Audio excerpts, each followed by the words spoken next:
I mean, all four of my kids are homeschooled. And the reason I homeschool them is because my kids are going to focus their energy around their passions, not around what this system has told them they need to learn. It's going to be all about, focusing on their passions. So if they're interested in cars, we're going to revolve their history around cars, and their math around cars, and their science around cars, their reading around cars. I mean, you can light the world on fire by being, just passionate about something versus telling a child they've got to do this. So I never envisioned being a homeschool family. I don't do it for some kind of religious reason. My sister, 7, 8, 9 years ago, got her PhD, and she did a lot of her work on homeschooling and education, and she just kind of fed me little bites of information all the time, and it's just irrefutable. You can't refute. Look what just happened in Western New York. Look at and this is a terrible example, but look at the lady. If you turn on the national news, you'll see this lady, this 68-year-old woman, who was assaulted, verbally assaulted, for over 10 minutes in tears by these kids on this bus. I mean, that's just the first stage. And I'll bet some of those kids were good kids. I bet there were some good kids in that group. And some of this stuff that they were saying to her, I wouldn't say it in private to a friend of mine. It was so deplorable and awful. So we start there and we say, listen, we love our children, but we are willing to put them in the midst of a lion's den. And I'm not talking about a kid that can cognitively understand, but on that bus, there were children. There were little children that didn't understand what was going on. So that's kind of the first part. Not really the reason I don't want my kids in school, but that certainly doesn't help. But for me, it really centers around education. And kind of like I was just saying, when it comes to homeschooling, I mean, it's the fastest growing form of education in America, or very close to it. And some of the research that my sister did years ago, the secular world, it used to be just kind of a weird, nutty, religious, thing that people did, and those were those weird homeschooled kids. But today, the research shows us that the secular world is outpacing the religious world, because people are realizing that what kids are really getting in school, I mean, my kids can do, their schoolwork, their basic core standards, in a couple hours, and then they can focus on what they're passionate about.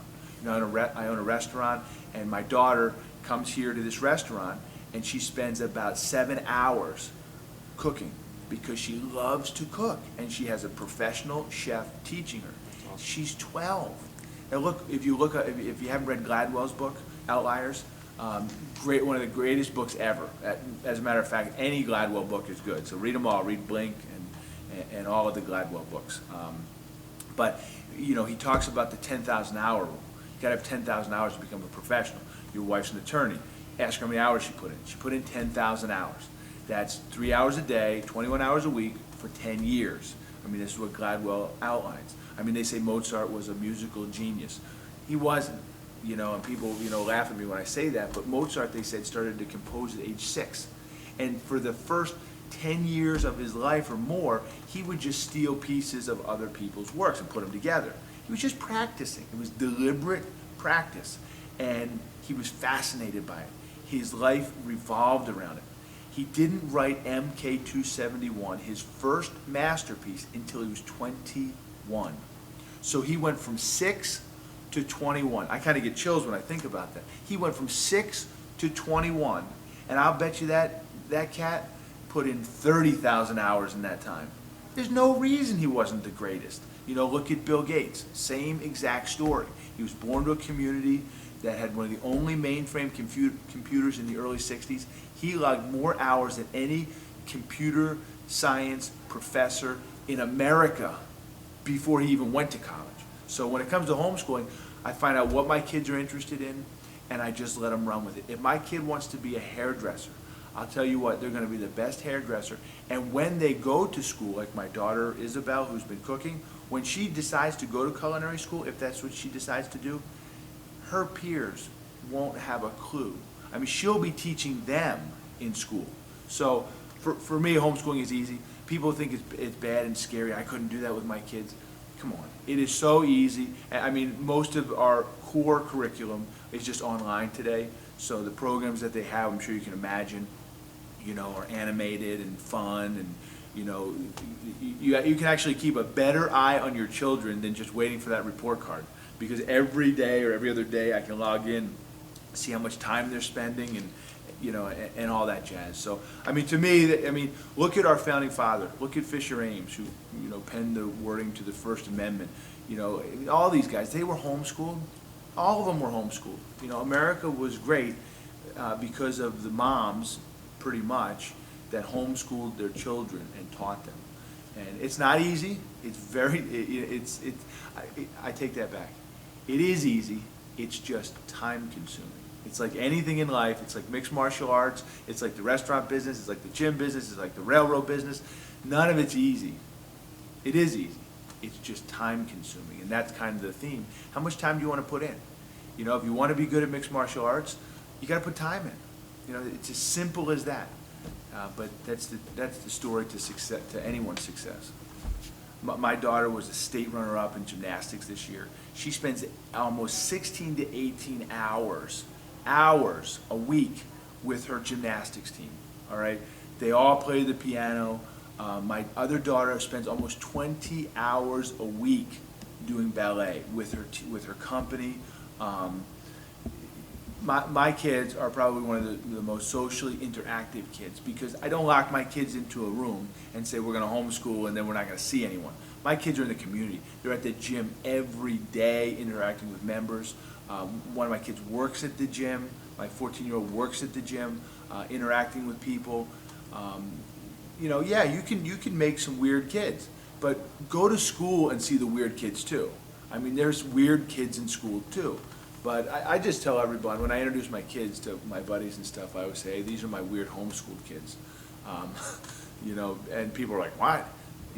Because they're not weird, they're cool, and they're fun to be around, and people enjoy them. So, you can make a weird child, whether they're in school or out of school. It's just if you choose to have them interact with different teams and stuff. And the state of Vermont is great, because if my kid wants to go to school and take a science class, they can go and take one class. So it's easy up here. You talk to any person that's in their 50s, 60s, and what's their biggest regret? I wish I had spent more time with my kids. I worked my life away. Everyone says that. I'll tell you, especially my wife, who spends every day with our 4 kids, all day long. She'll never look back and say that. And the relationship that she has with those kids will be the strongest relationship on the planet, okay? And you can never buy that. And someday, you and I are both going to be up on a stage, and we're going to be in a coffin. As morbid as that sounds, but it's reality. And people are going to show up, and they're not going to say, wow, Tom had a big house and a nice car and a restaurant. Nobody's even going to mention that. The people that are going to show up are going to say how I impacted their life, how you impacted their life. What did you do to make their life better?